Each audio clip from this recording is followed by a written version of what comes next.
The tarot is a pictorial representation of occult teachings. It's a method of going within and contacting archetypal levels within oneself, spiritual levels, and entering meditative state in which intuition is heightened, and maybe even, where you can see certain patterns developing because you're in the right state of mind. While popularized by Italian noblemen in the 1300s as playing cards, some say tarot's origins date to ancient Egypt. Over time, they acquired occult significance. Crowley developed a deck of his own called the Book of Thoth, based on the Egyptian magic he had studied. A popular divination tool today, tarot is said to reveal information about the seeker and the questions about his future. Everything that's related in one moment of time is all connected. So if two people come together around a question and they're manipulating an oracular tool like this, but if that manipulation is intended to serve the need and the feeling, then it will make a mirroring reflection of the energy that's produced between the two people.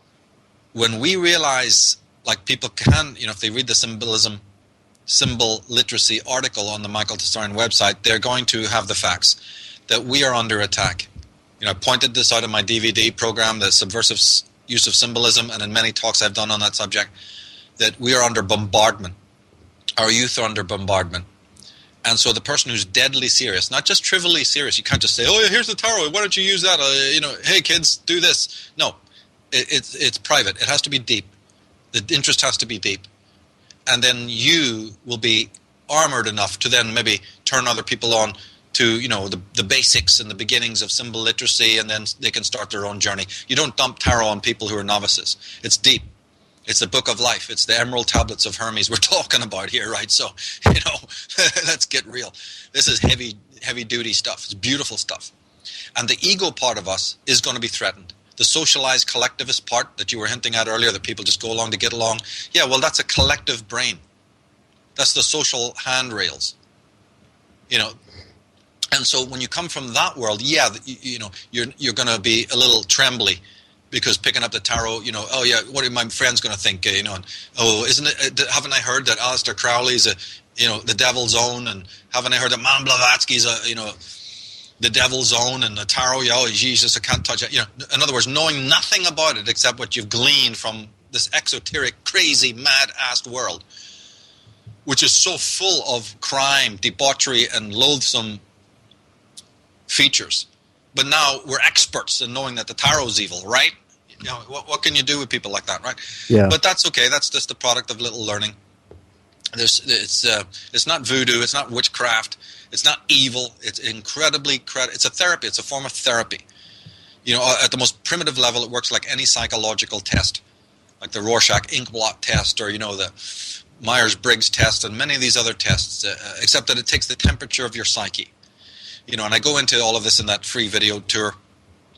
People are welcome to go and check it out and start to reconsider that, and also, again, get in their mind that there is a legitimate Western magical tradition.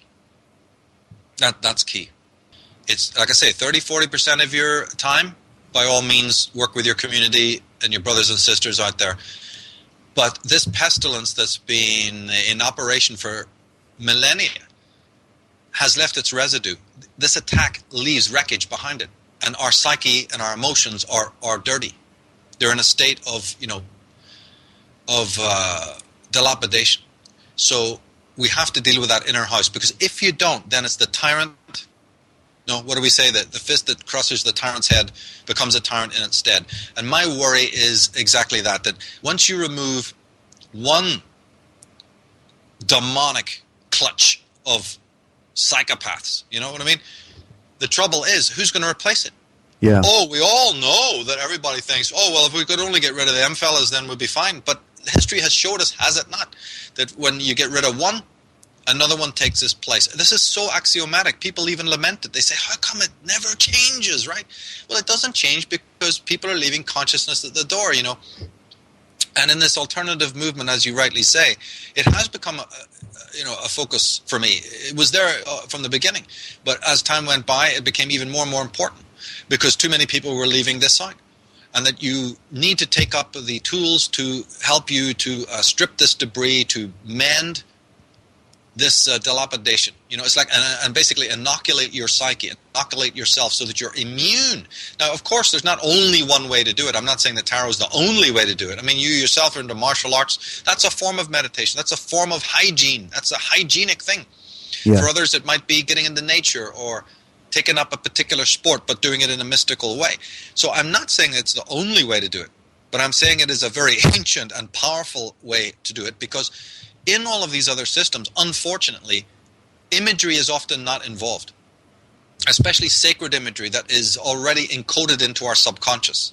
The images that are on the tarot cards, particularly the major arcana, are images that they're composite images, number one, and they have a certain geometry about them, and those symbols are known to us racially, in the racial memory, and that's why they're particularly powerful, because we recognize them.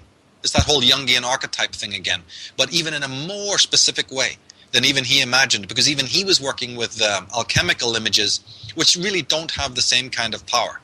Alchemy, as I've said before in other shows, was a sort of an invention of the Rosicrucians, and their particular 12 steps, the famous 12 alchemical steps towards enlightenment, and their little scheme, it has some merits. It's an interesting take.